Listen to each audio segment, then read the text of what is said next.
Good evening, everyone. So, welcome to the week 11 live session of the course Basic Environmental Engineering and Pollution Abatement.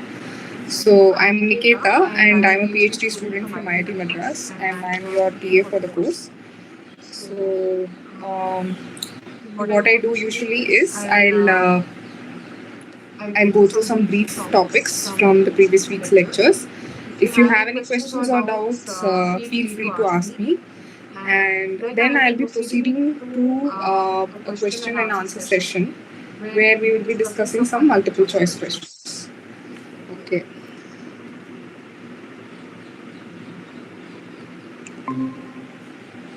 Okay, so before we start, I want to ask if you have any questions from this week's lectures or from previous week's lectures.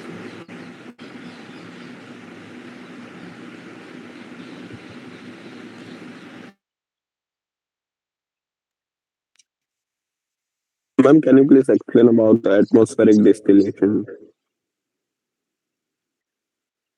Can you repeat?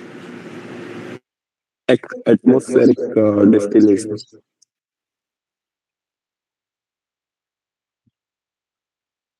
Atmospheric what?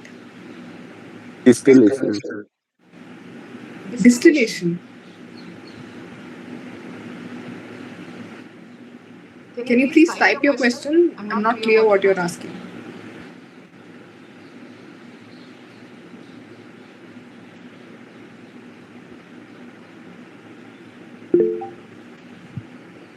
Atmospheric distillation. Um,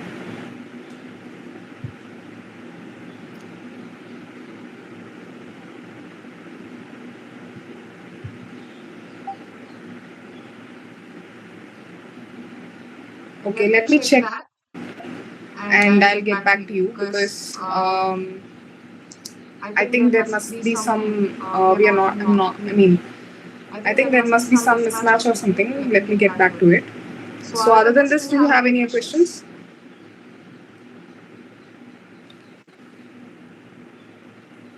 No, ma'am.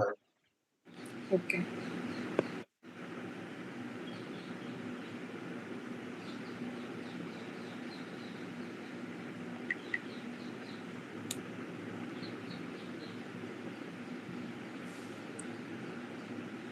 Okay, so let's go to our live session.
Okay, so this week we are coming back to solid waste. So let's see how to classify solid waste.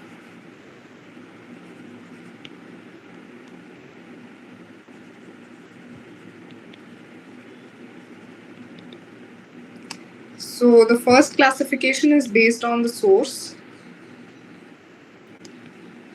So can you name two major sources of solid waste?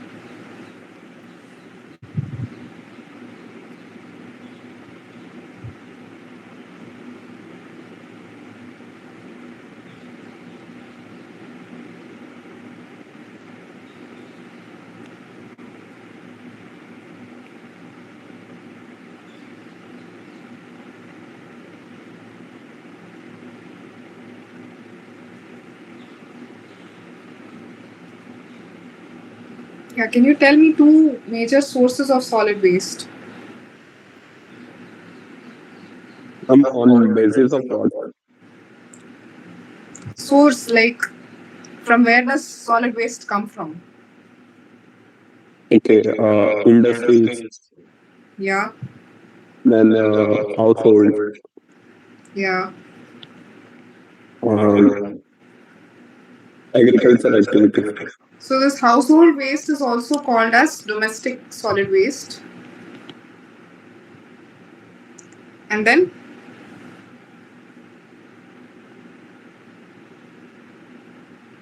etc. just two.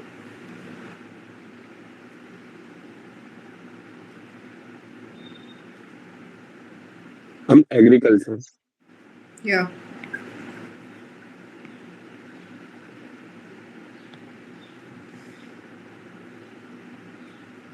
So based on the source, the solid waste can be classified into uh, industrial solid waste from households, and then from also from agriculture.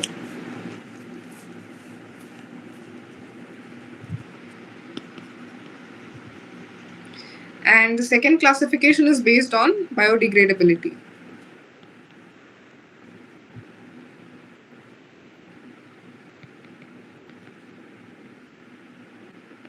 So based on biodegradability, it can be classified as biodegradable and non-biodegradable.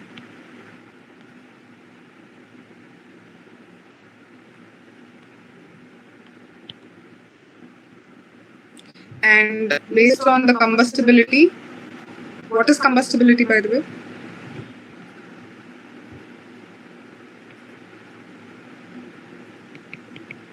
It's a tendency of how it can hold fire. Yeah, based on its ability to burn. So Yes.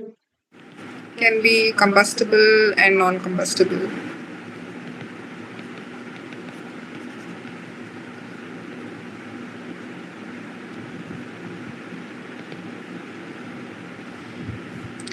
And then it's also based on compostability.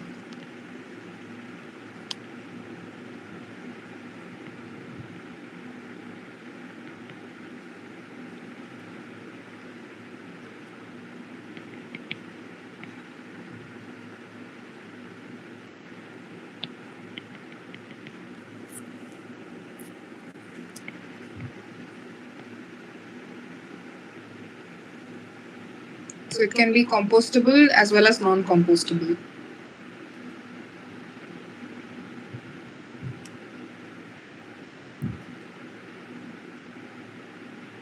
And then lastly, based on usability.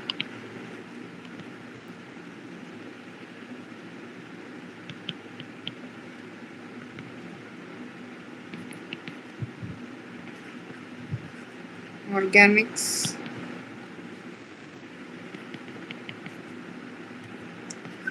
recyclable materials,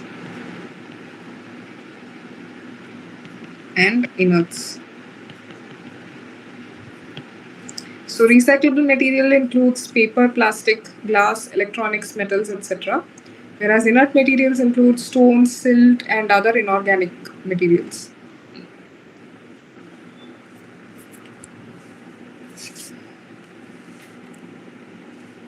So now let's see what happens after the solid waste gets collected. So we'll make a diagram for this. So the waste is generated. So the first step is waste generation. And once the waste is generated, it is taken to a unit where the waste is handled, meaning it is separated.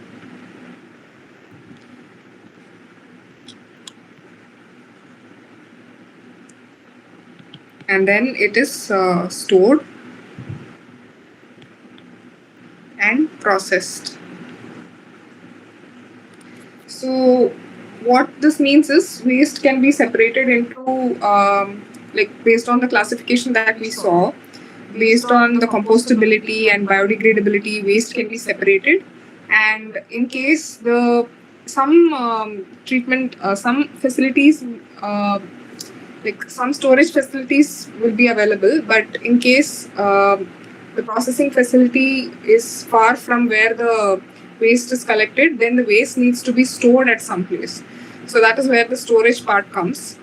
And after storage, the waste will be taken to a processing unit.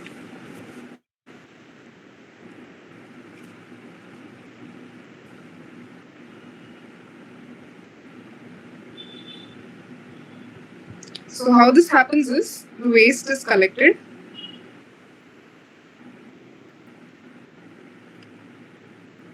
In some cases, what happens is the processing is done at the domestic level itself, like how we segregate the waste into wet waste and dry waste. So all this is processing which is done at the source.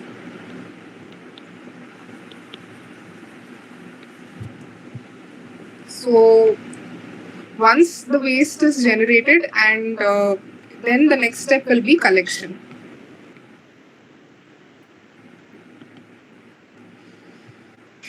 So collection means like we will have some trucks or some vehicle to collect the waste from our homes. So that is the second step.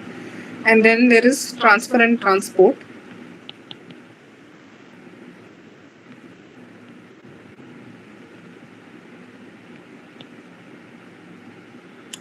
So it's like either or here. I'll explain.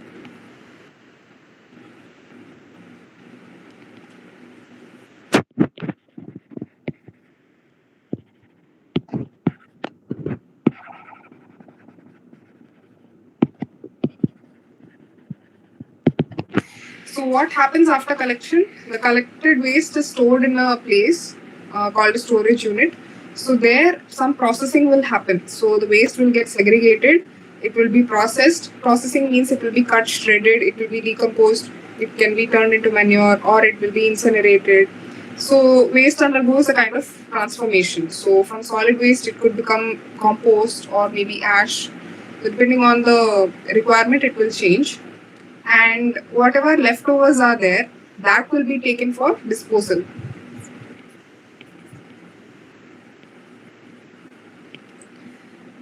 Meaning like ash or something which is not required, that will be taken for disposal.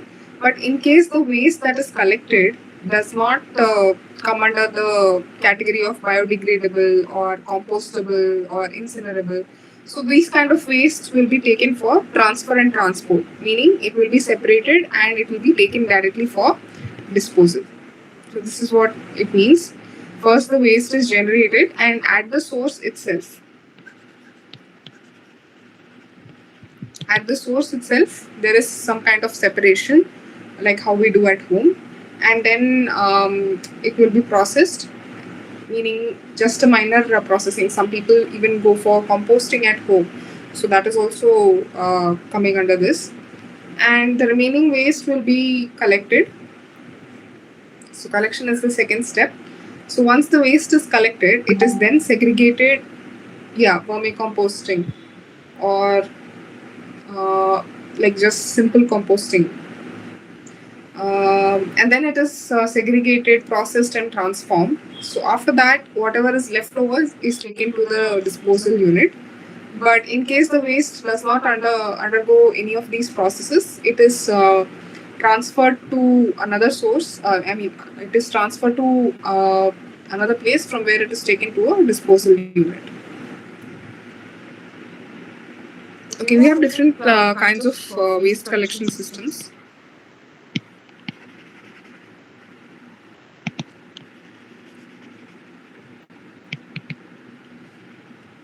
The first one is the stationary container system.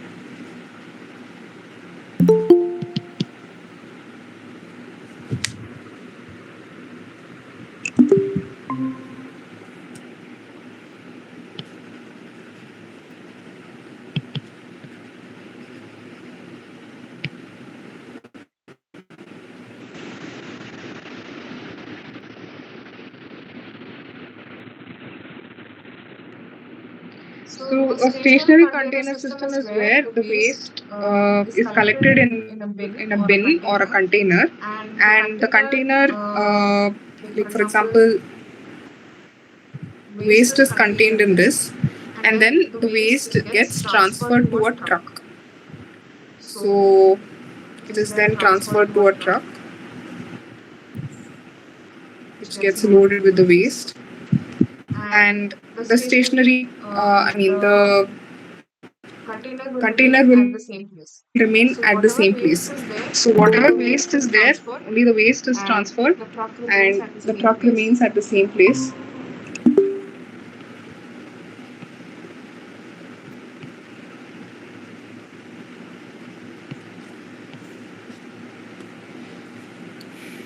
So this is the stationary container system. So this is just like having a bin outside your home where you put all the waste. The bin is lifted by the truck. You must have seen some of these if you are living in a metro city. The container is lifted and then the waste is thrown into the truck. So and then the container is put back in the same place. The second one is the hauled container system. This is also quite popular, especially in urban areas. So the hauled container system is where the entire container is lifted and it gets put into the truck. So the whole container is being hauled here. So that is why it is called a hauled container system. So the container is taken and it is put inside the truck, and then the truck moves away along with the waste. So that is the difference between the two collection systems.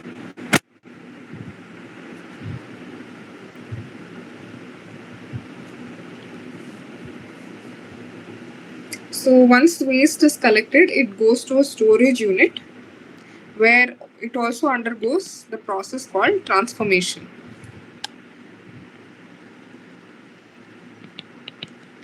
So transformation means it undergoes some process which will help in the reuse, or it can also help in stabilizing the waste before disposal.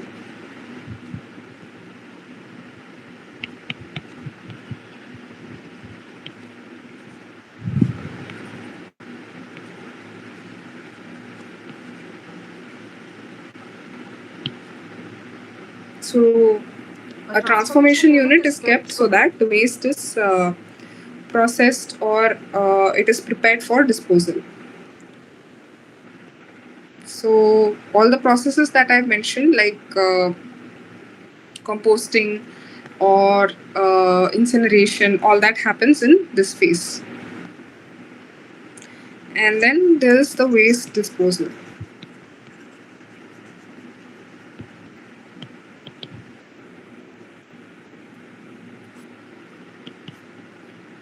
So the first is open dumping.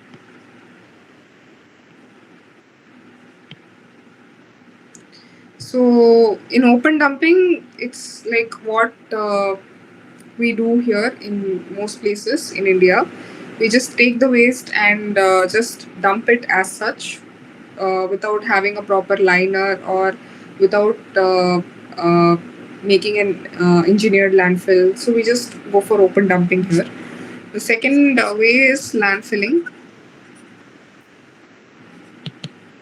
Landfilling is where a proper liner is provided and the waste is compacted before it is disposed. So this ensures that the waste requires minimum space, and also whatever waste is kept, the leachate that generates or the liquid that generates when the waste decomposes does not get mixed up with the groundwater. And the third one is disposal on land. This is similar to open dumping, but it's just that there is no dedicated space like open dumping, just whatever, even the liquid waste is getting disposed. So there the solid waste is also dumped just as such. And the fourth one is barging into the sea. This means taking all the waste and putting them in huge containers and then throwing all the waste into the sea. So this practice is highly dangerous because it could harm aquatic life. And the last one is like pertaining to oils or some organisms, some animals, etc. So again, this practice is also highly dangerous because it could uh, make plastic enter the bodies of these animals. So this is also highly dangerous.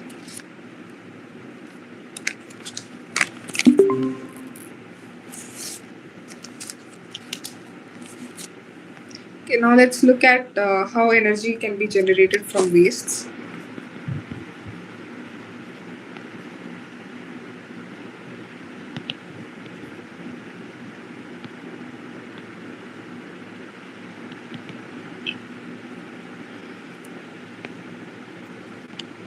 So there are multiple ways in which energy is generated.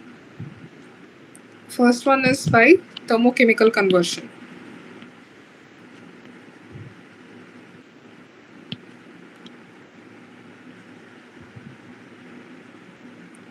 So can you tell me some thermochemical ways in which waste can be converted to energy?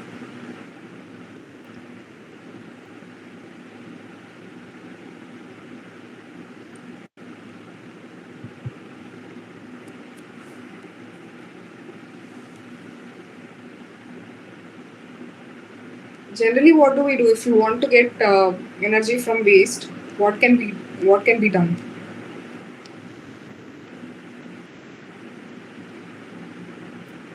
Generally, waste is heated and we get energy.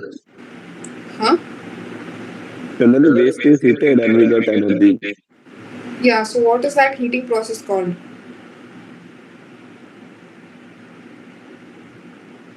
Thermal heating. Thermal heating.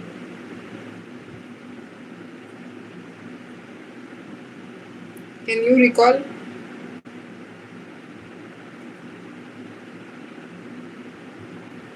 Combustion. Yeah, combustion.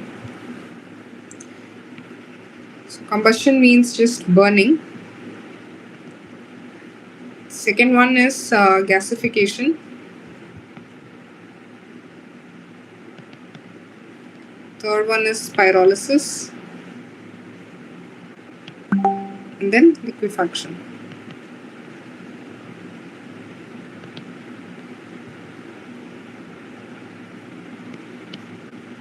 The second one is biological conversion.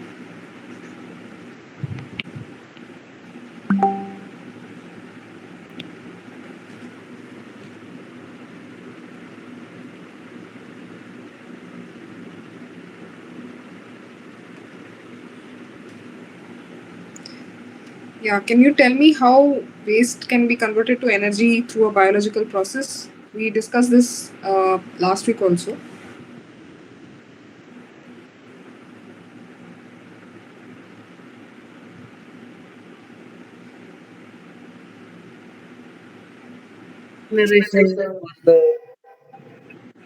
Huh? Can you repeat?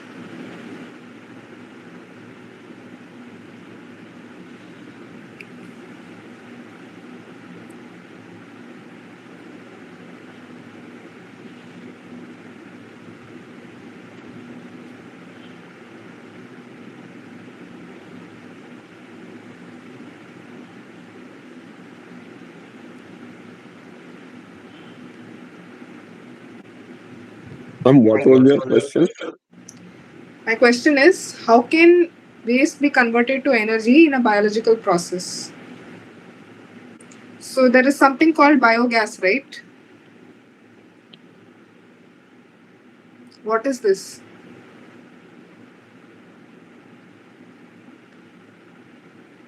Methane. Methane and CO2 and some other trace gases, but mostly, is this a fuel or not? Yes, ma'am. Fuel. How is it produced then? Burning of some of the organic compounds, Are you sure?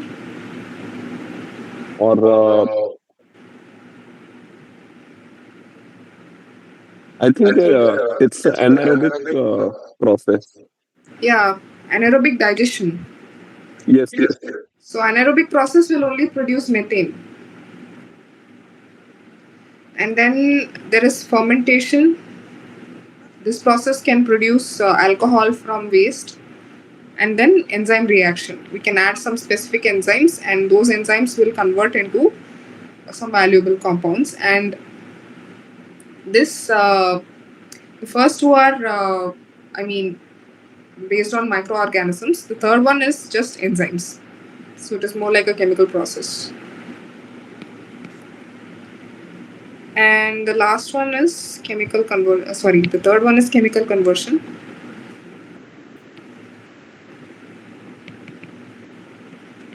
Hydrolysis. What is hydrolysis? Can you recall from when we saw about the anaerobic process for methane generation? There were 4 steps, right?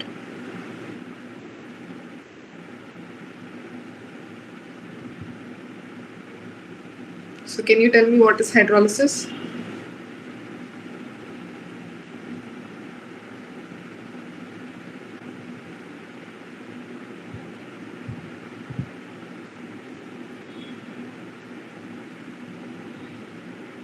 Splitting of water molecules into two ions. Huh? Splitting of water molecules into two ions. We are talking about waste here. So in this context, can you explain what is hydrolysis?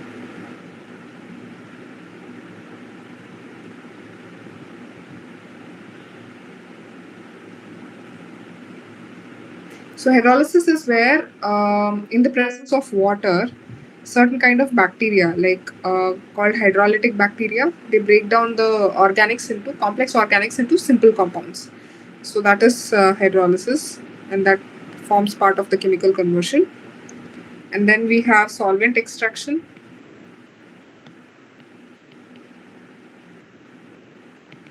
So this, especially if you have some metals which are highly soluble in some kind of organic solvents, we can use this technique.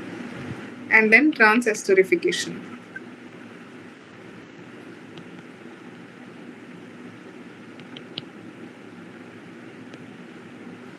And lastly, physical conversion.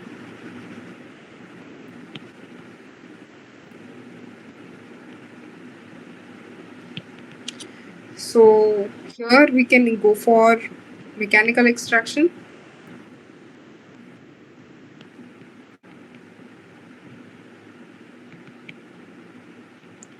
So, and then we can also go for briquetting, which means making small bricks, or some mold the waste into some shape so that it can be stored or used for some other purposes. And then we can also do distillation. So distillation, again, it is useful when there are volatile substances.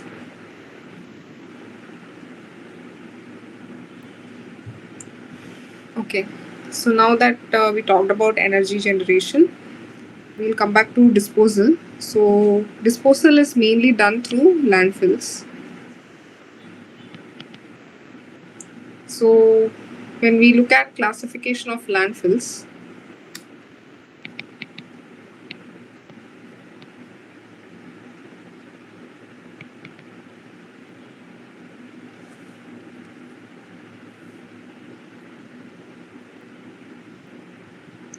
so the first category is the class 1 landfill or secure landfill.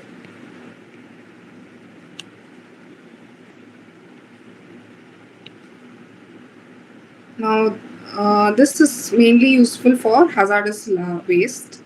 So the secure or class 1 landfill has multiple layers of uh, water resistant coatings, which will prevent the hazardous waste or the leachate coming from the hazardous waste from mingling with the soil and groundwater.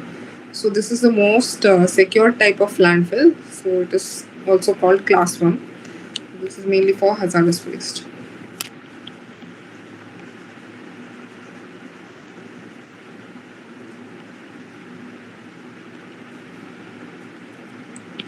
second one is class 2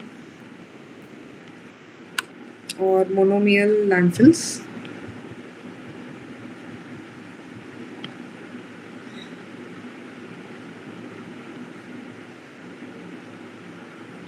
So this is mostly used for storing ashes or sewage sludge. So whatever ash we get from incinerator can be stored here. So even when we were talking about this incineration process, I would have told you that the ash is taken to the landfill. So specifically, it is a it is a class 2 landfill.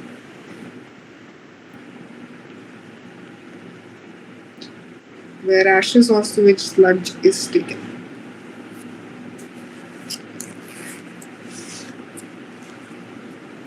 The third type is the sanitary or class 3 landfill.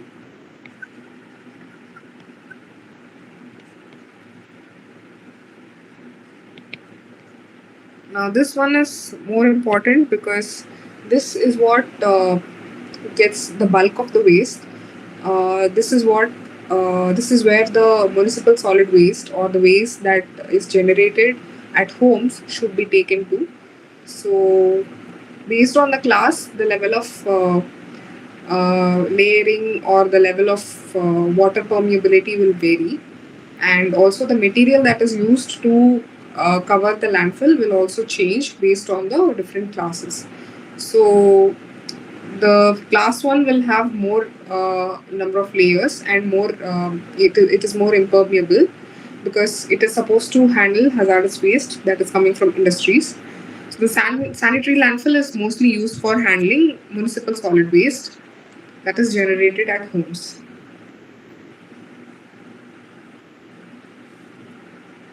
So what happens when we keep biodegradable waste in landfills?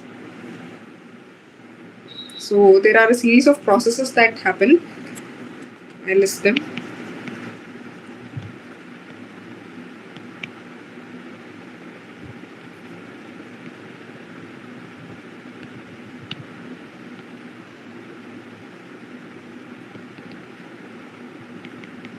So first, when the waste comes to the landfill, it will be undergoing decomposition in the aerobic phase. Meaning there will be oxygen and aerobic bacteria will break down the waste. And then after some time, as more and more waste comes to the top, the oxygen supply is cut down and then it goes into anaerobic phase.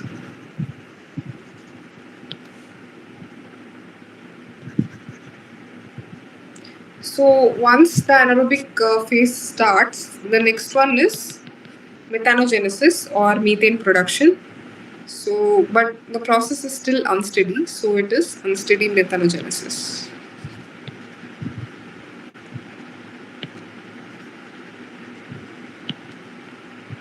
And after some time, the process becomes steady. It attains a steady state, meaning that the rate of methane production becomes constant. So it becomes steady methanogenesis. All the proper conditions required for methanogenesis also set in. So it becomes a steady process.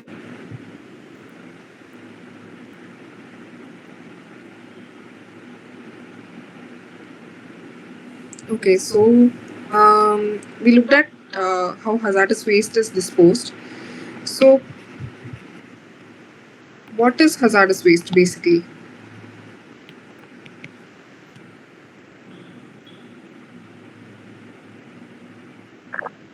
The waste which is characterized as toxic, ignitable, combustible, reactive is termed as hazard. Ignitable and compostable, but what about corrosivity? It should also. Yes, corrosive. Yeah. So waste that is generally corrosive, ignitable, reactive, and toxic is hazardous waste. And this is the reason why it is treated separately from municipal solid waste. So we do the treatment such that all the hazardous nature is removed, hazardous characteristic is completely removed, And also, even after that, we have to provide a proper barrier to contain the hazardous waste. So, unlike class 3 or landfill which handles municipal solid waste, we need to provide additional barriers in a facility which is handling hazardous waste. Sometimes the hazardous waste can also be recycled, like what happens in a lead acid battery. So, lead acid batteries can be recycled, so the lead metal can be separated and reused for other purposes. Okay, now we come to plastic waste management.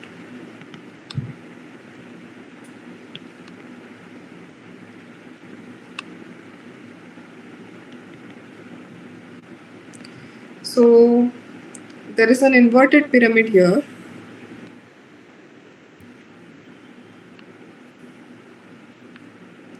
So the first step in plastic waste management is refusing to buy plastic.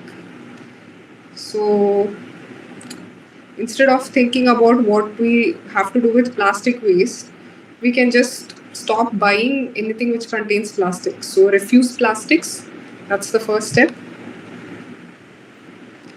So if you have plastic, then reduce its usage.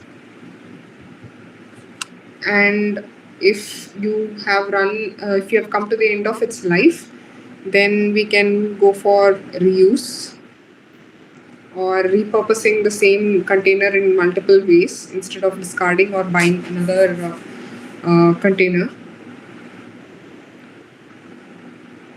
The next step is pretty much the same.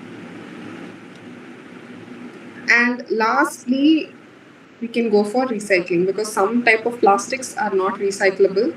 So if we have such plastics, it's better to repurpose or reuse the same thing into a different purpose instead of going for recycling.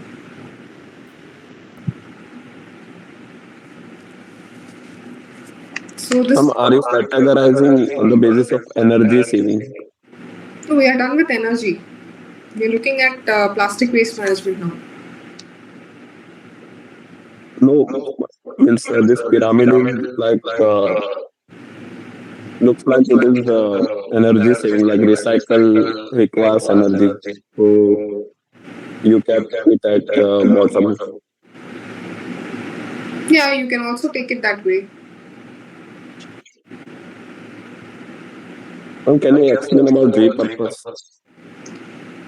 Yeah, repurpose means if you have a plastic article or something which contains plastic, we can use it for multiple purposes. Like your cup can also become a pen stand, so you don't have to buy a pen stand separately. So that's what is repurposing. So, or you can just turn it into a decorative article, etc. So it's the same as reusing, but repurposing specifically means like for a different purpose than what it was intended for originally.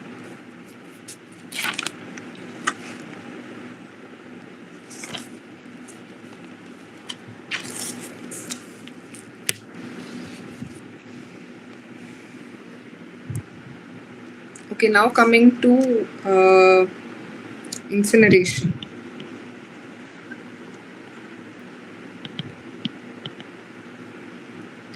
So incineration is nothing but combustion or burning of waste under controlled conditions. Control means like we can control the stirring or oxygen level or the type of waste,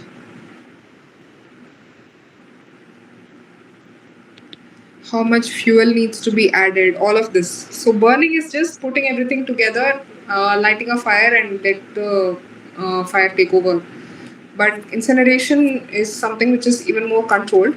So we take only a certain kind of waste which are required for energy production, and we add only certain amount of fuel, and we can even change or control the stirring speed or the oxygen levels, all of these. So it is a controlled process.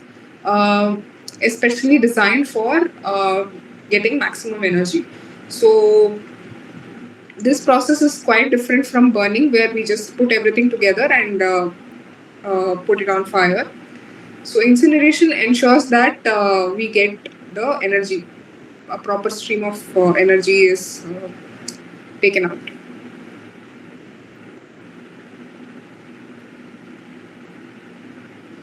And then we have combustion. So combustion is similar to burning, where we have a fuel or oxidant, uh, and then we have a substrate, which is nothing but the waste. So it is a reaction between the oxidant and the substrate, which gives heat and the mineralization or conversion of chemical species.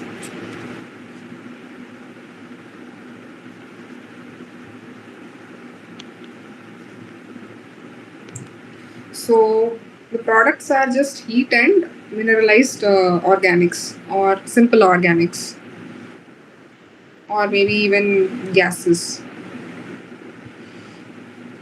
So the advantages of incineration or combustion are that you can reduce the volume of waste,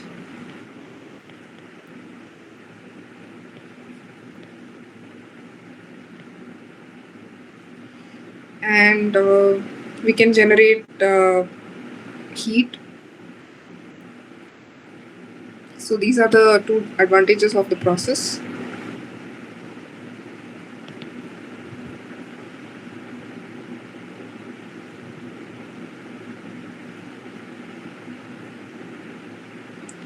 So we can even have a diagram for this. So if there is an incinerator, the reactant in the form of waste comes in, and then we have to supply sufficient quantity of air for the combustion or incineration to take place. So once the waste gets burned, some gases will be generated, and ash is also produced. So the gas can be carbon dioxide, water vapor, NOx, SOx, etc. So the gas which is coming out, it can be used for electricity production or heat application and so on.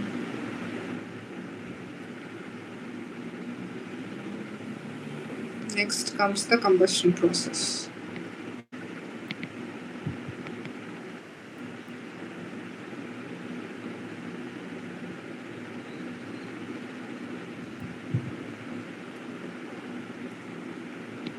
So the first step in the combustion process is drying. So for this we need to supply heat to take out the moisture, so that the waste is prepared for the pyrolysis or the heat generation process. So this we do by supplying some heat so that water comes out.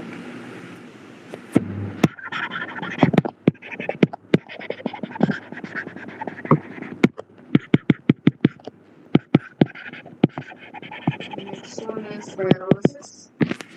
So this process produces volatile gases and even gases like carbon monoxide, dioxide, hydrogen, water vapor, and some light hydrocarbons.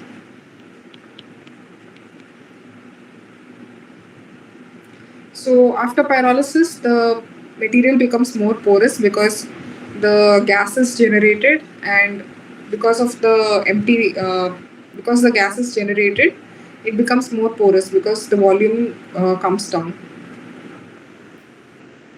So pyrolysis results in the formation of a substance called char. If it is a biological substance which is undergoing pyrolysis, then biochar will form. So both these substances are highly porous, because whatever gases are entrapped, they leave, and once the gases are out, the holes will remain. So that will create porosity in these materials. And the third step is char combustion. So if our goal is to get biochar, we can just stop with pyrolysis, or we can go further and we can combust the char, this biochar also. So if this biochar is also completely burnt, it will give out carbon dioxide and carbon monoxide.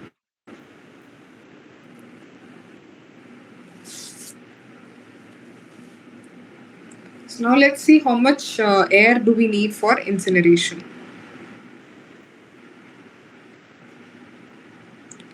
So this can be determined using a stoichiometric equation.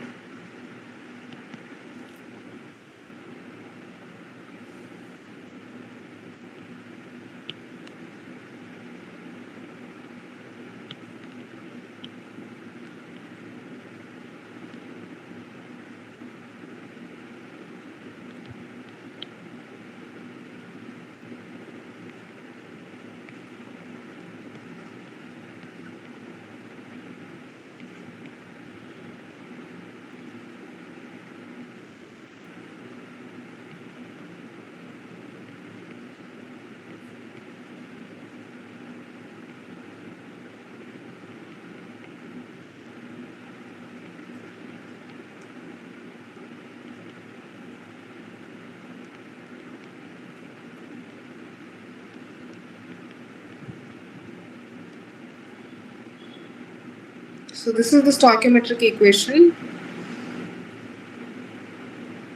to calculate how much air is required. So this term is, this denotes the oxygen concentration. So if we solve this equation, we can get how much air is required, how much oxygen is required.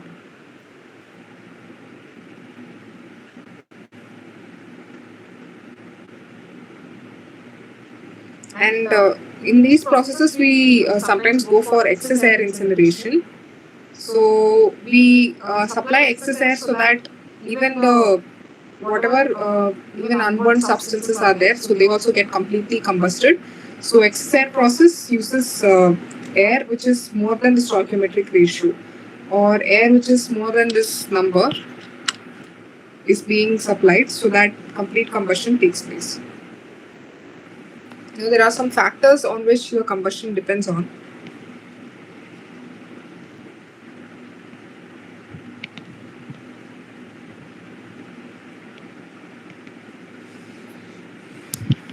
First one is time.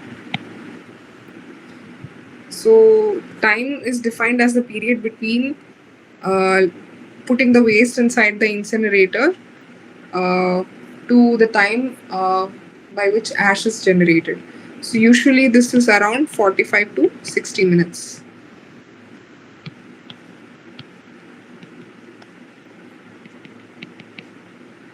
Second one is temperature. So usually it is kept at more than 1800 degrees Fahrenheit, or 982 degrees Celsius. So this is to ensure that the proper heat is generated for the combustion. The next one is turbulence.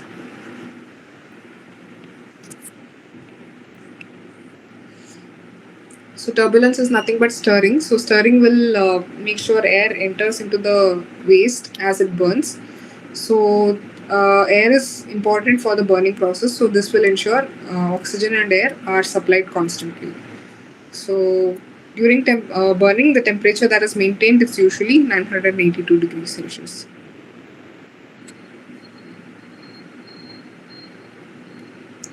But what kind of waste is useful, or what kind of waste can be combusted? That is the next point. So waste that needs to be combusted, it should have a carbon content of more than 25%.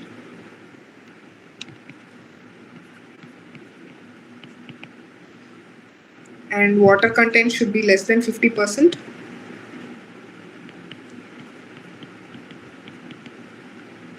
And ash content should be less than 60%.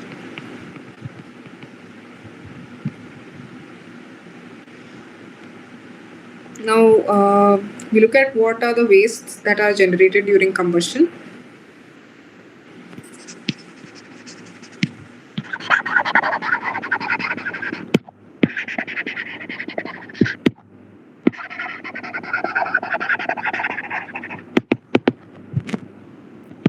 First one is flue gas.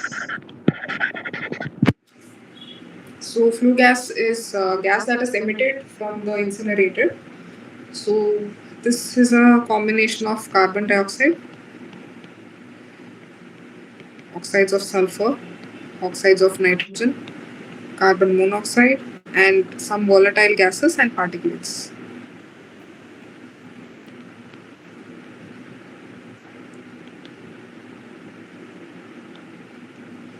The second part is the bottom ash.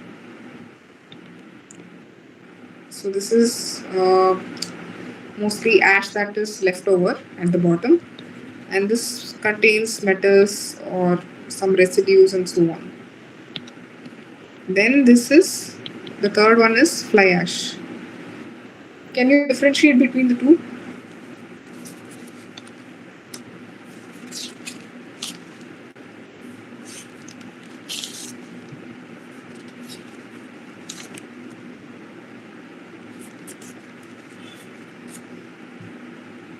Bottom ash are denser and fly ash are lighter. But my question is, how are they different? Denser and lighter, but why? And what happens because of that?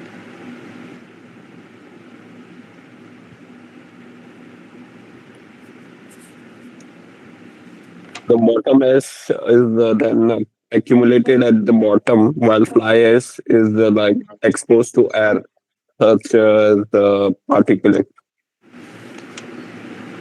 It's exposed to air, that's it. Fly ash is basically which can pollute air pollution. Yeah, but how? It can be spread around the atmosphere because of it is lighter than the air. Yeah. But What I mean is, where can we find this fly ash? Why is it not it combined is with in bottom ash? waste, like wherever combustion of briquette or waste.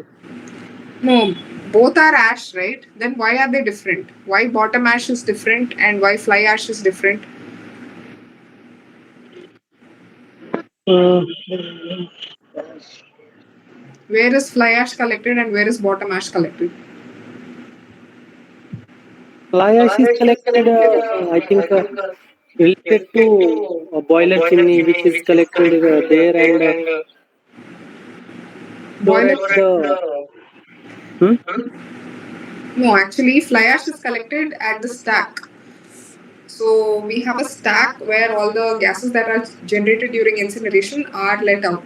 So fly ash also comes out of that stack because it is much lighter and smaller than bottom ash. Bottom ash is mostly heavy substances like metals and their residues, all of which cannot which cannot fly or which cannot travel all the way out through a stack. So this will be bottom ash and it won't come out. So it is going to be staying at the bottom of the grate. But the fly ash is more lightweight and less dense. So it can fly up and its size is also quite small. So that is why it is able to fly up and come out. So fly ash is collected at the outlet. So there will be specialized filters for collecting the fly ash, and once it is collected, it is taken for processing. So this is much lighter. compared to bottom ash.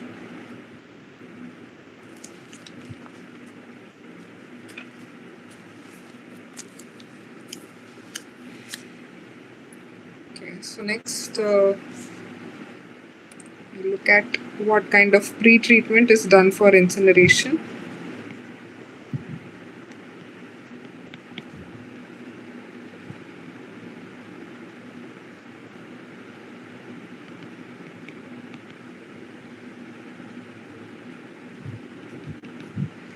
First one is sorting.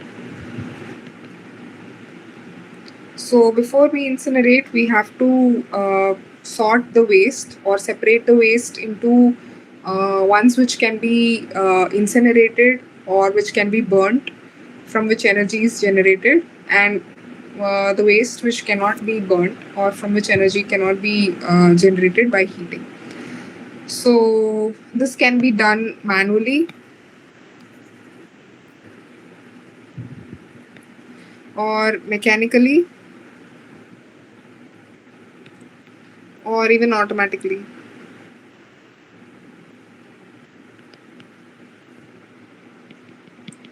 Second step is homogenization.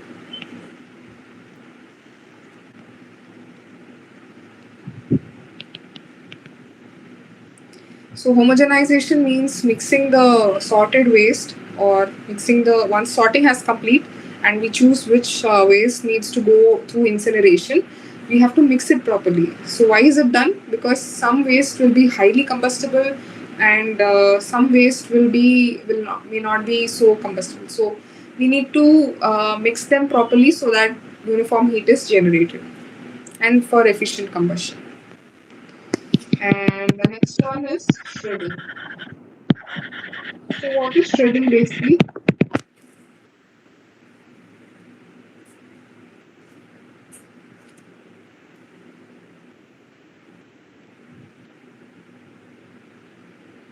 Cutting of material into tiny particles or pieces Yeah, why do we do that? to reduce the volume. You just said tiny particles. So based on that, can you tell me? I mean, shredding is usually like for papers, cardboard. If we like reduce its volume, so it can be easy for subsequent units. Okay. When you cut, only volume reduces.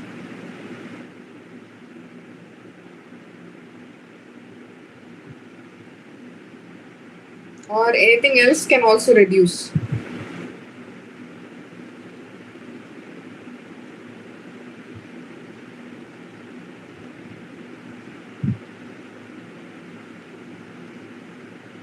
I mean, making it into like finer, more finer, like powdery form.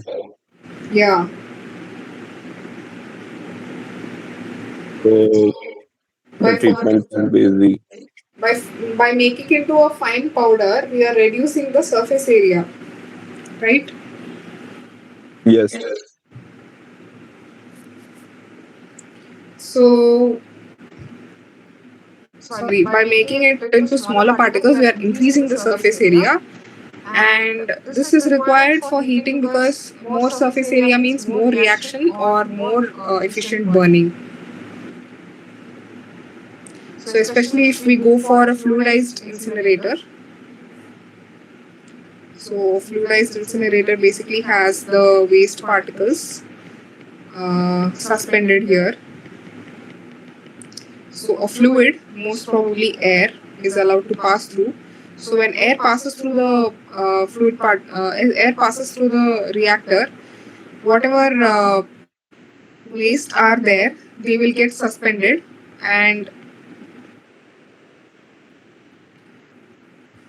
whatever waste particles are there at the bottom, when air passes through, all of them will start rising up and they'll remain suspended. So, and when heat is supplied through when a uh, when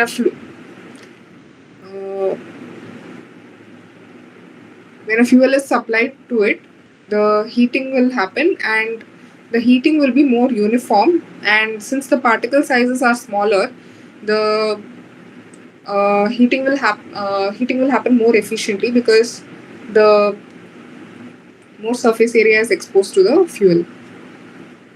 And we also have air which is supplied from the bottom. So this will ensure there is uniform heating and there is uniform incineration happening throughout the reactor.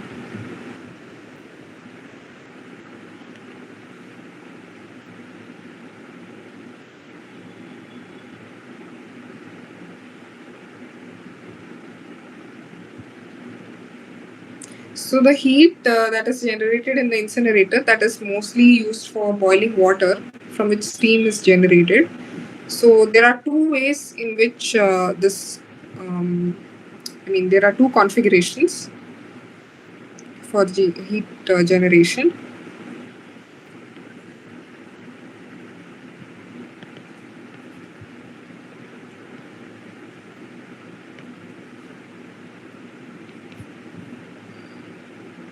The first one is by having refractory units. So these are nothing but boilers which are located after the combustion chamber. So the hot gases are carried to boilers where the water is boiled and steam is generated. The second one is the water wall unit.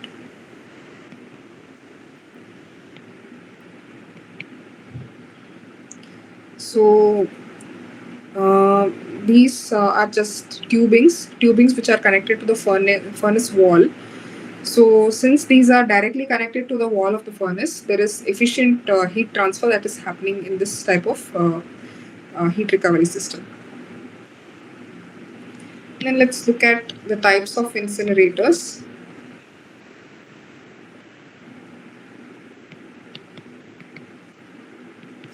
First one is the fixed bed incinerator. Second one is the rotary kiln.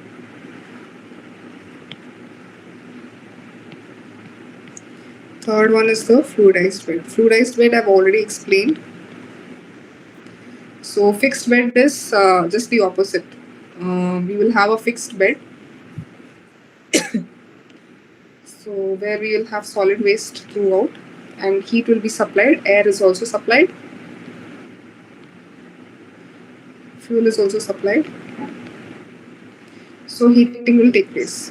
And a rotary kiln is where we put the waste inside this barrel, and by rotating this we are churning it and we are ensuring that air is coming into contact. So it will have some holes here so that air passes through, and along with the waste the fuel is also mixed with it so that the combustion process takes place.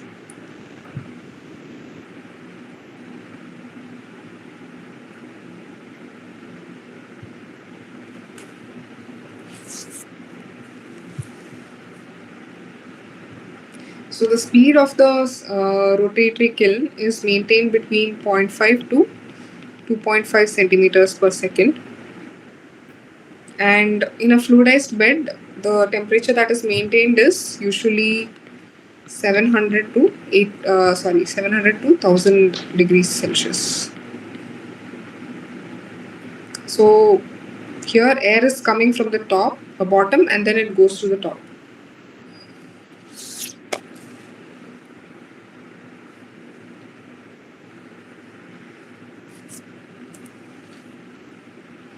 So what are the advantages of a fluidized bed over a fixed bed?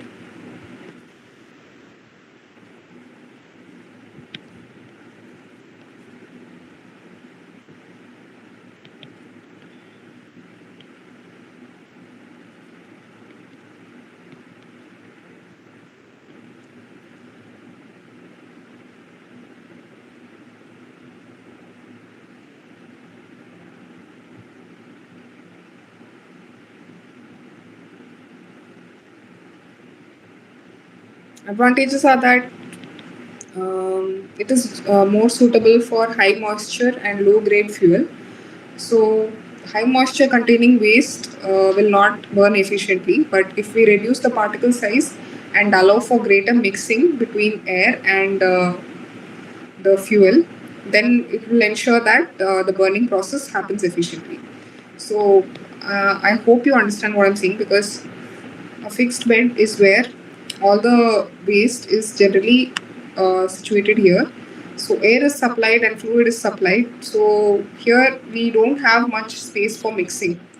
But in a fluidized bed, what happens is, so maybe waste is only till here, and if we pass air through this, so all the waste gets suspended, and as it is suspended, it is having a lot more free space around it. So that space, in that space, air and the fuel can come in contact with the waste, and since all of the waste is being suspended here, all the entire surface area of the waste is being used up for the combustion process or for burning, compared to here where it is totally bulky and the bulk of the material will not be able to burn properly.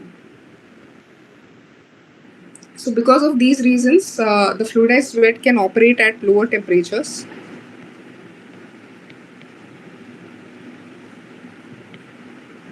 Because there is uniform heating, so even at low temperatures there is sufficient heat required for the combustion. And it also has a high combustion efficiency.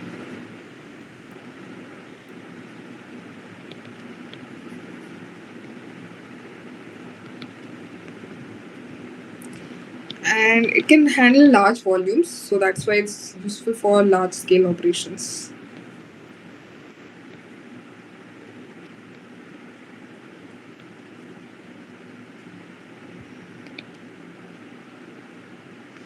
Okay, once we finish incineration, we next look at how to treat the flue gas, or what happens to the gas which is generated after incineration. So there are a number of pollutants.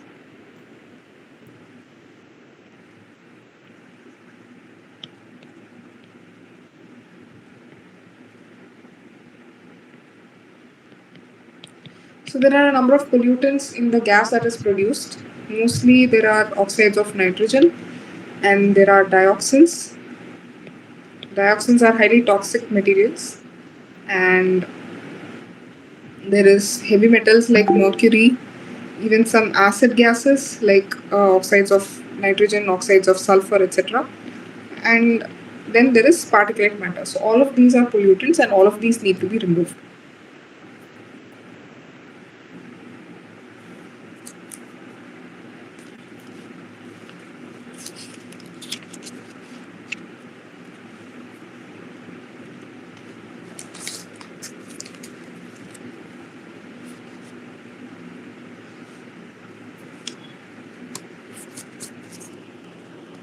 Any questions so far?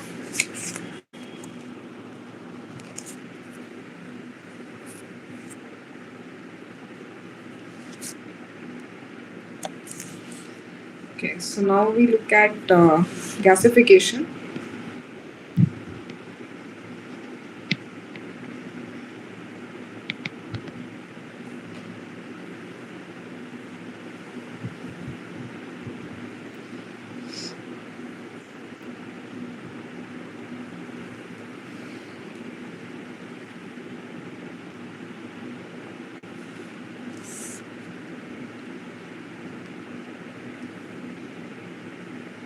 So gasification is nothing but conversion of organic materials,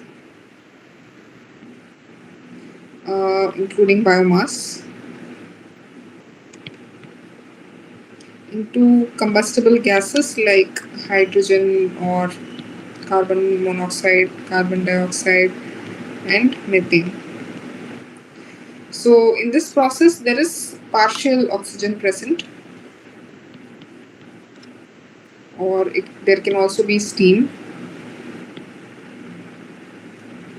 So the gas that is collected, so this is also called as syngas, and this can very well be used as a fuel. So there are some steps for the gasification process.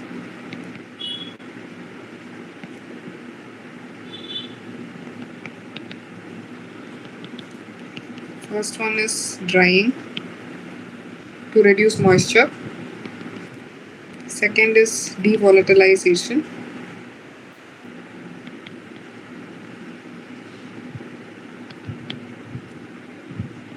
Third one is oxidation.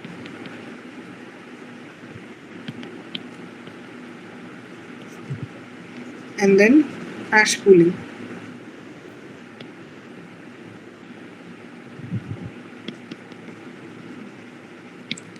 There are some factors which affect the gasification process.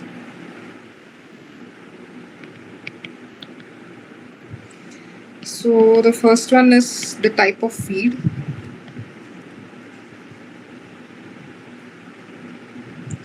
So type of feed means in which direction the feed is coming from top or from the side.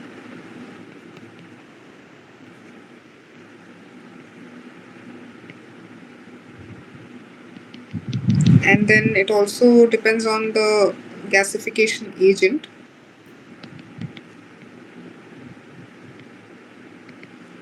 Whether it is air or oxygen. So which will be more efficient? Which is an efficient gasification agent, air or oxygen?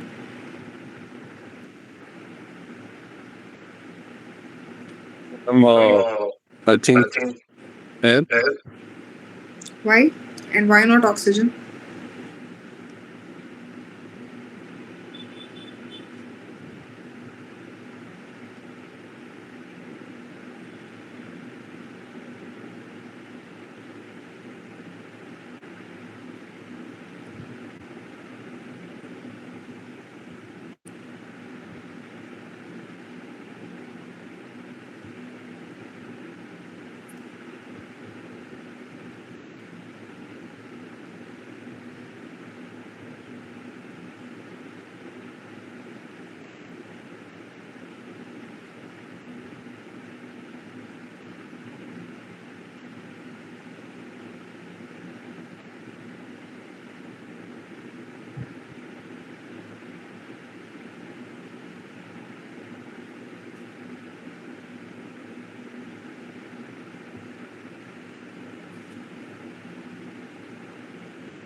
See, I just explained, right?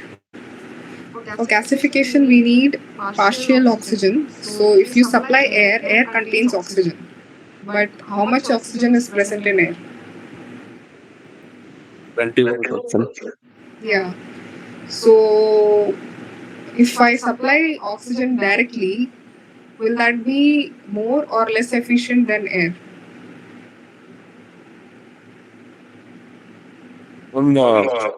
Less efficient than air. Why? Well, because air is already containing this oxygen. Okay. But if I supply pure oxygen, 100% oxygen instead of just 21% in air, is that going to help improve my process or not? Yeah, ma'am, it will improve because oxygen is like taken pure instead of mixed oxygen. Like air is containing nitrogen. So maybe yeah, pure oxygen can be helpful. So if I supply pure oxygen, the efficiency will be more during gasification. And then it also depends on the type of heating.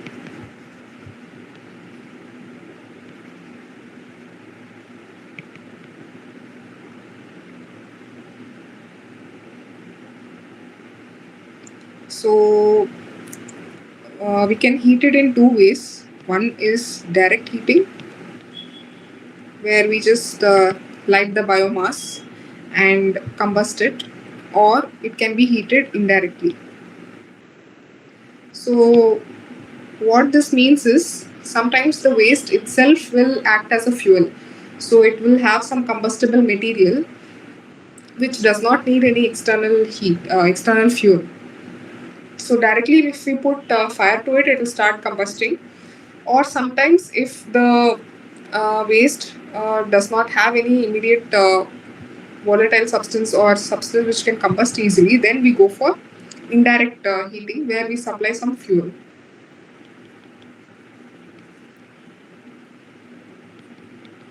And it also depends on the temperature range.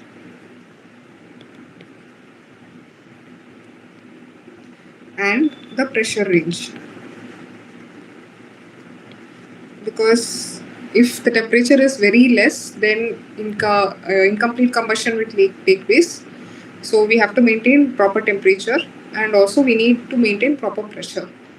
Because again, like I said, this process requires oxygen, and if we change the pressure, then the amount or quantity of oxygen will also vary. So the advantages of gasification process are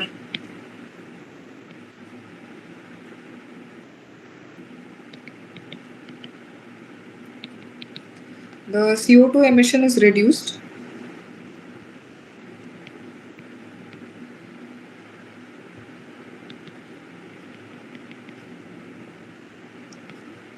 Less space required because the waste is broken down and it is converted into some gases. So most of the volume of the waste is now gone as gases. So the requirement of space will reduce in whatever is remaining, mostly ash. And we can control the combustion accurately.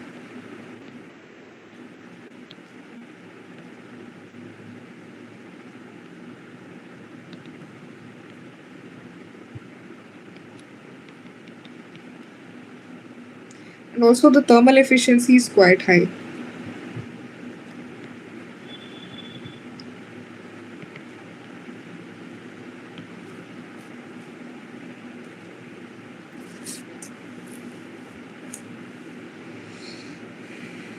But before we can use this gas, which is produced, also called syngas, we need to remove the particulate matter and other waste components which are not useful.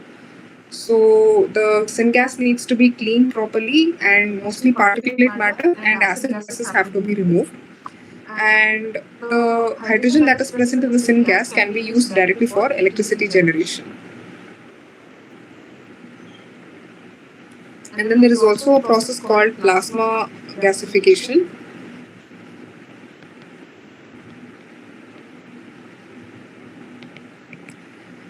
So in this process, we use a plasma torch. So before that, I want you to tell me what is plasma.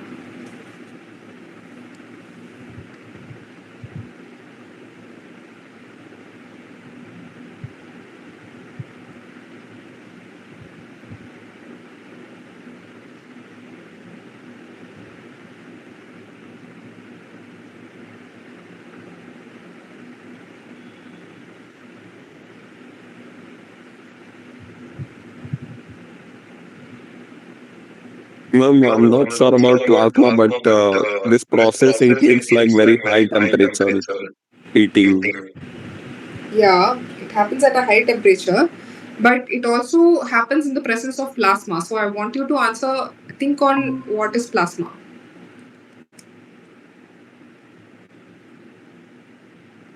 I think it is a gas. I mean,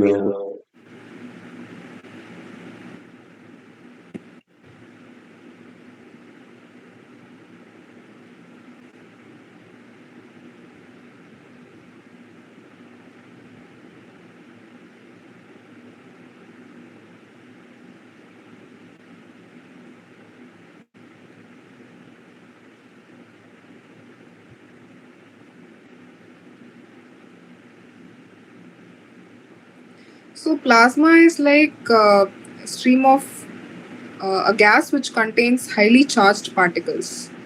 So these charged particles can be electrons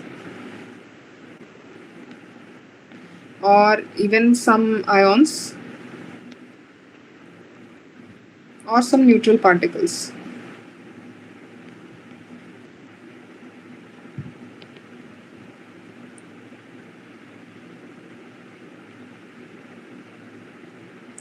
So Because it is highly charged, it is also highly conductive. So that is why, in order to generate plasma, we need high temperatures. So that is why we go for high temperatures, mostly in the range of 4,000 to 7,000 degrees Celsius. And this process produces high quality syngas. Um, and there is also the emissions also completely cut down.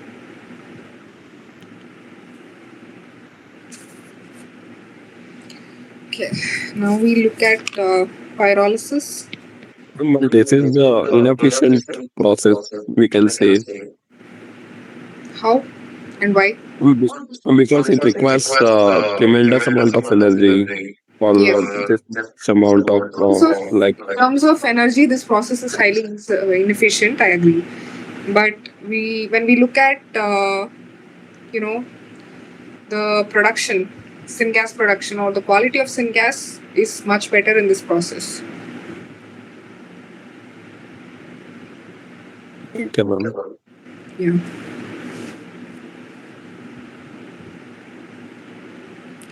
So, tell me, what is pyrolysis?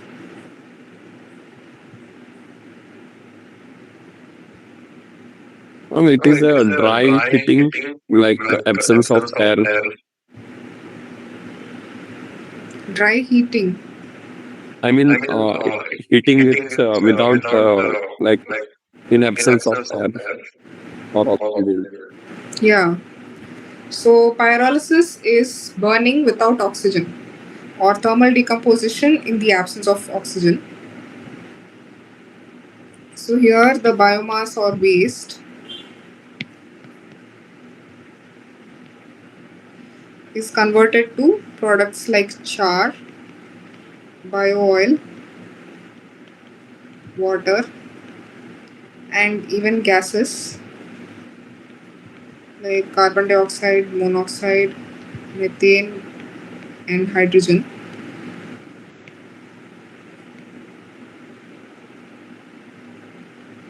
And this is the only thermochemical process that converts biomass and organics into solid, liquid, and gaseous fuel.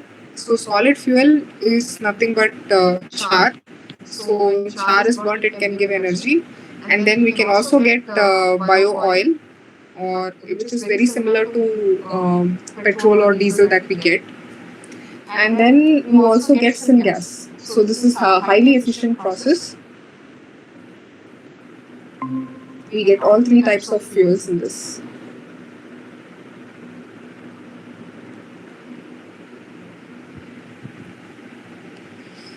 Okay, so let's look at the mechanism behind pyrolysis. So the first step is decomposition of the primary phase.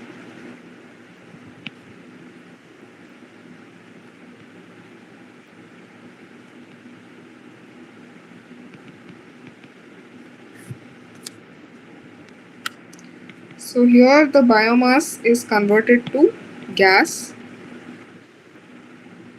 and char. And actually it's a combination of gases here: carbon dioxide, monoxide, and methane. And this happens at temperatures ranging from 450 to 550 degrees Celsius. And this process, the first step of primary phase decomposition, it takes place in less than 1 second. So less than or equal to 1 second, immediately the temperature, as soon as it reaches 450 to 550 degrees Celsius, within a second the biomass is converted to gas and char.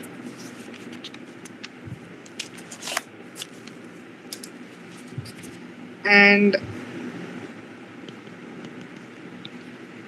in the secondary phase, whatever volatile gases are there, whatever volatile solids are there,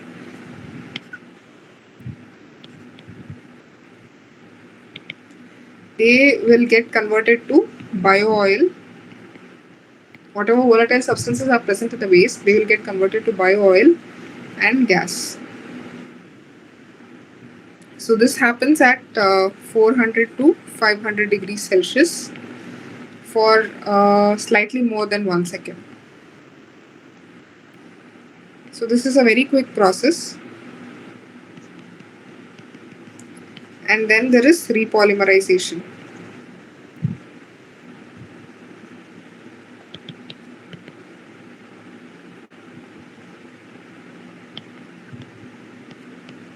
So here bio oil is converted to char and gas and again bio oil. So here the polymer chains will change their linkage, some will shorten, some will elongate, and then they get converted to char and gases and bio oil. So this happens at atmospheric pressure.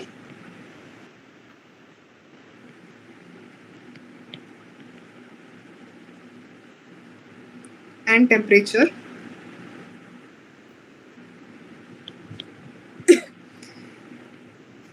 For weeks to months.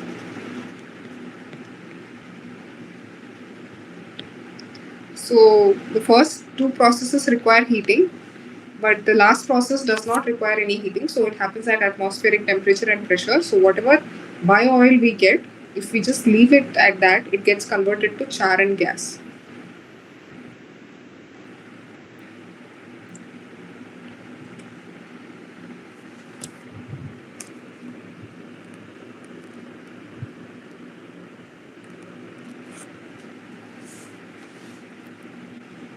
So then, so depending on what kind of product we want, we can tweak the process. We can change some factors. Let's see what are those factors. First one is the temperature. Second one is the residence time.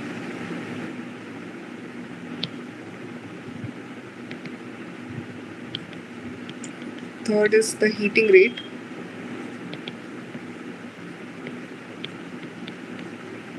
And then the feed size.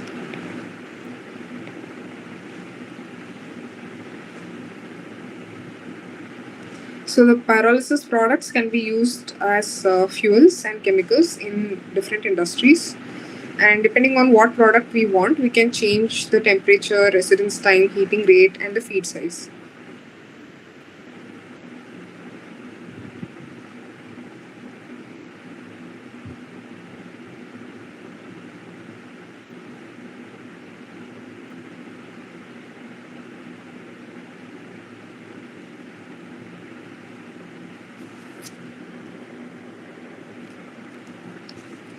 And if we want to further purify the bio oil, that can be done by,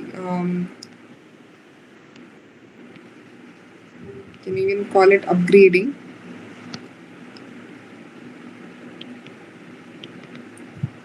So that can be done using some physical methods. First of all, it is filtration for char removal.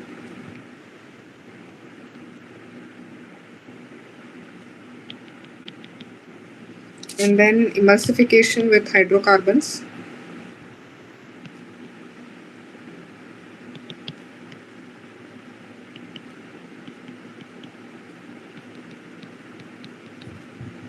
And then solvent addition.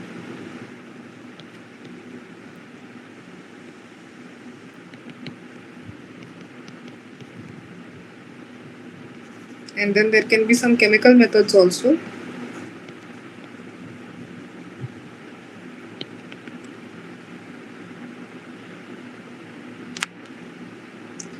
Like reaction with alcohols.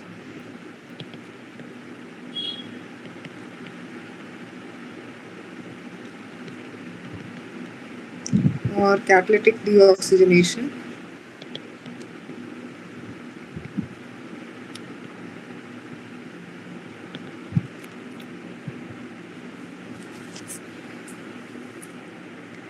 Okay, so that's it for today. If you have any questions, let me know, or we can move on to the multiple choice questions. Ma'am explained it. I was like telling in the beginning. Atmospheric distillation. Yes, ma'am. I said I'll get back to you in the next class. Okay, ma'am. Any other questions? Just worried about the numericals, ma'am. I'm not able to solve like uh, the assignment also. Have you seen the solutions? I think the solutions would have come by now. Let me check. Huh?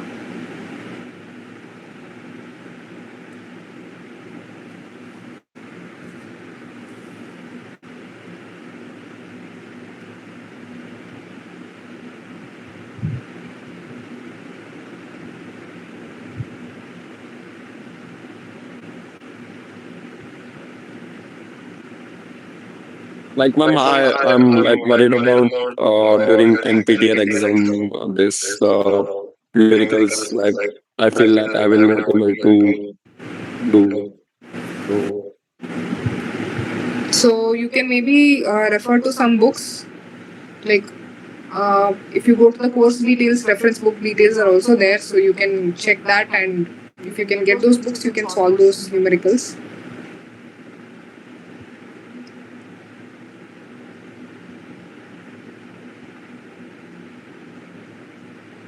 And like you were saying, some assignment questions, I think the solutions would have come by now.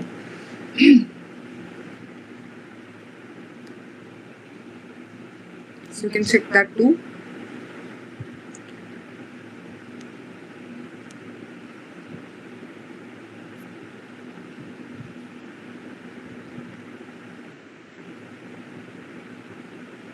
for 11th one, week 11th. Yeah.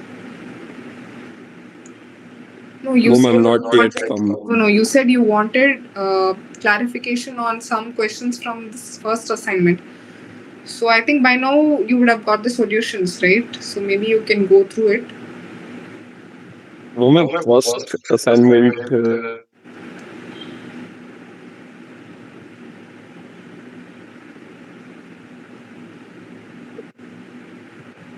Ma'am, I was saying like this atmospheric distillation one, that it's an answer of week 10 assignment. Yeah, it's actually a distillation process used in the petroleum industry. So it is a type of distillation which is done at atmospheric conditions. But I'll give the details in the next class. Okay.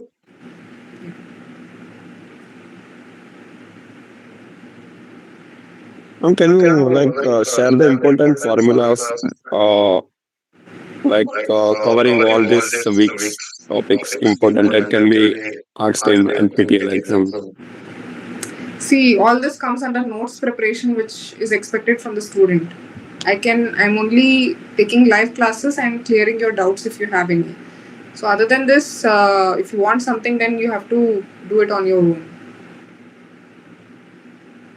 Yeah, ma'am. I'm only here to answer your questions. Other than that, it's your work.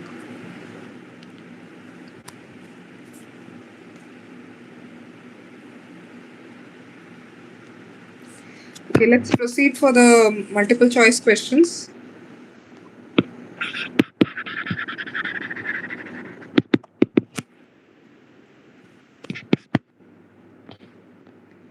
The first question is, what percentage of municipal solid waste in India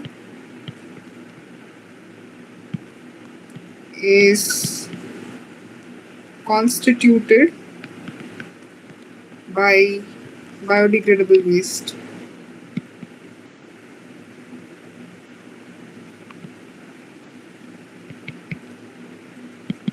Options are 20%, 40%, 75%, and 50%.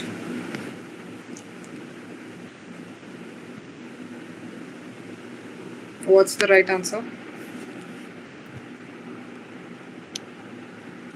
I think 50%.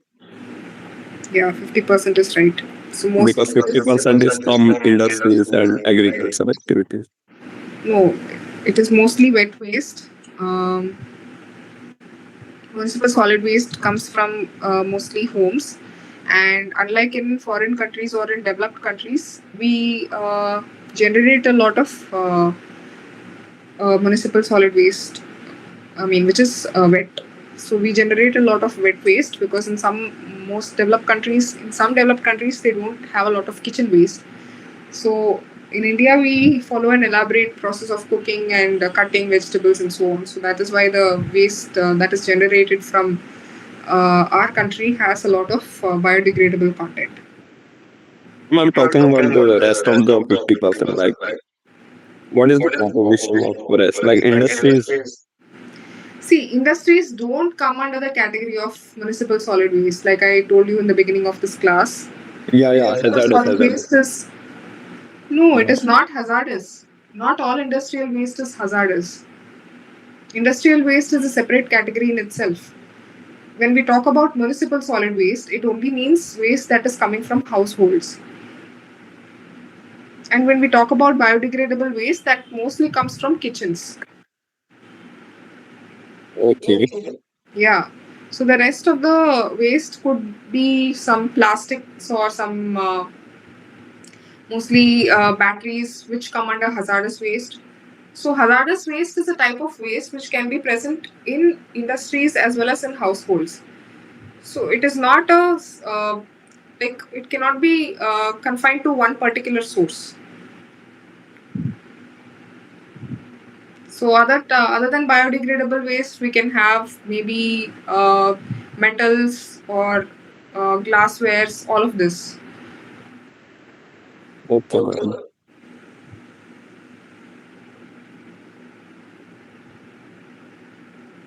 Yeah. So the next one is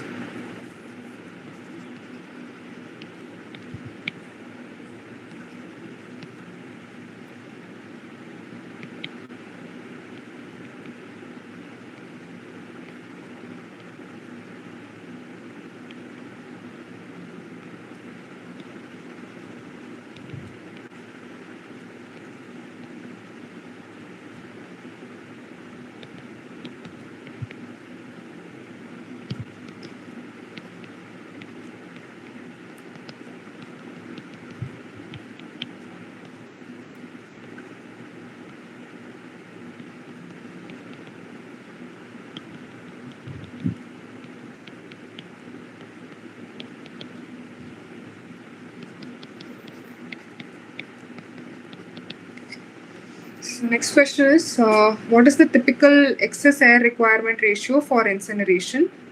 Options are 5 to 25%, 5 to 50%, 35 to 75%, and 5 to 10%.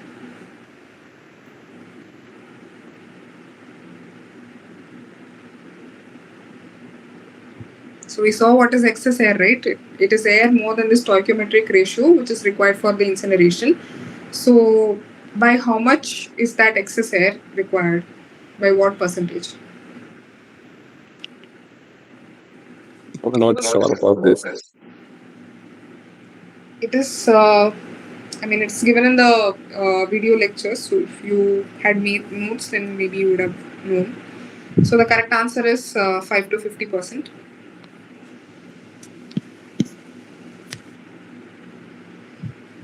Next question is producer gas is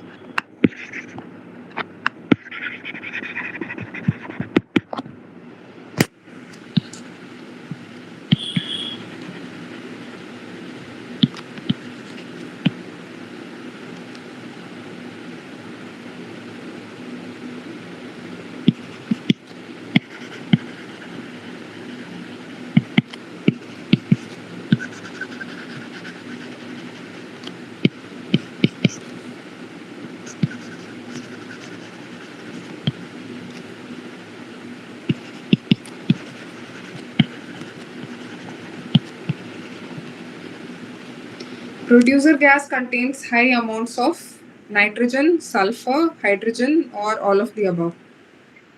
Answer is A, nitrogen. Okay.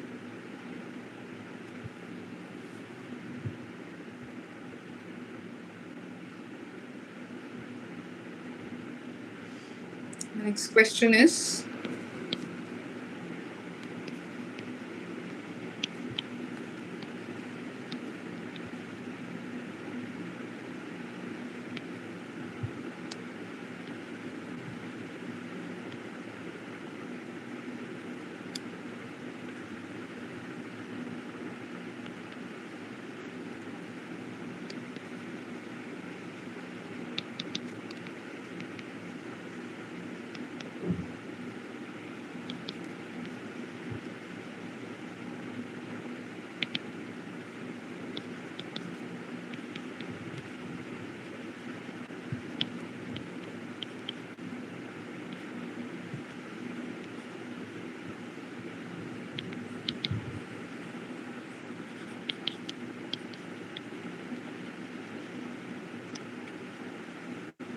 Answer is B, pyrolysis.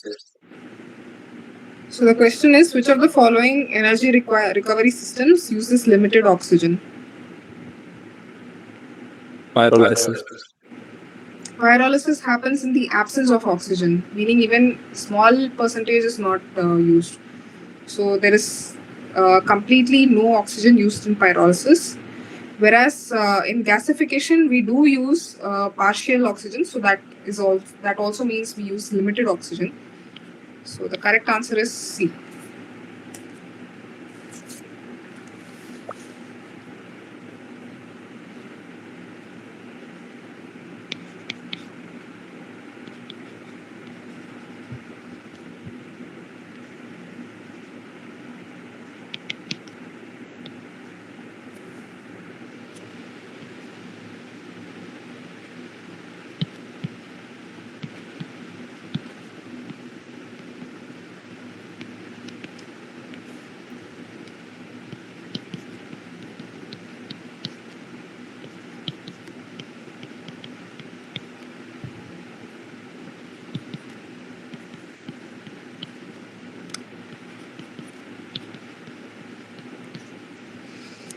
So the question is, hydrotreating of pyrolysis bio-oil occurs at what temperature?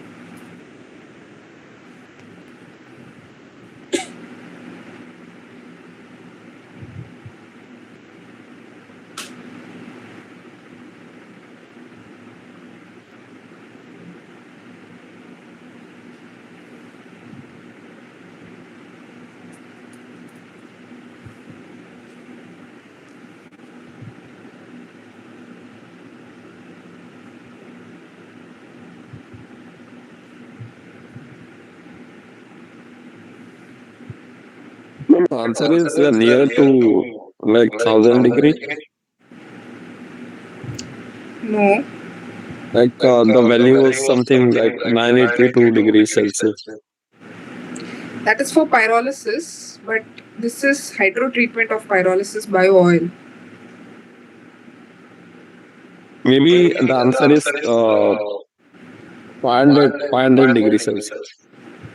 No, the right answer is 350 degrees Celsius. So this process takes place under high hydrogen pressure and in the presence of catalysts like cobalt, molybdenum, or nickel molybdenum.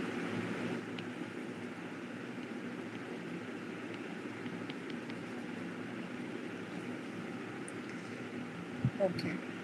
So with this, we have come to the end of the multiple choice questions. So in case you don't have any more questions, I close the session. Yes, ma'am. Okay, so see you in the next class.